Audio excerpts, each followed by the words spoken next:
踮伫咧匈牙利的台湾人并无多，台湾人对匈牙利的了解是真有限。有一个嫁去匈牙利的台湾人托比，就伫咧面册顶头开卖种野，分享家己伫咧匈牙利的生活，有真侪文化差异，网友拢感觉真趣味。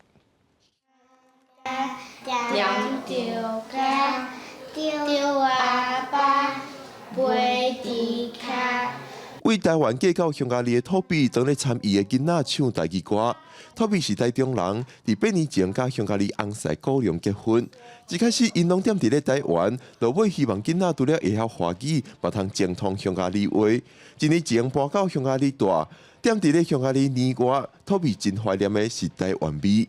咱台湾是一个海岛，咱是食做侪海产的嘛，而且我阁是一个海线人，匈牙利是一个无靠海的一个所在，因完全拢无海产通啊食，海产阁足贵的，因为肉较侪嘛，所以有当时也卖做卤肉饭啊、卤卵啊，就尽量拢煮台湾味。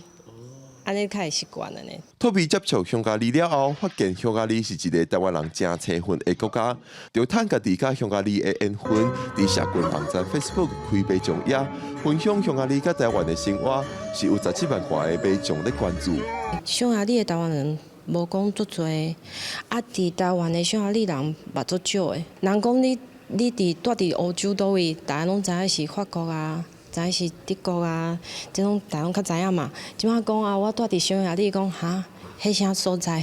先生嘛是对，就是匈牙利人，我感觉是一个很好的文化的交流啦。托比讲，真侪买众对双边的文化差异拢真有兴趣，家己的先生也因为对台湾文化有兴趣，也到匈牙利的台湾华语文学习中心继续学台湾的语言。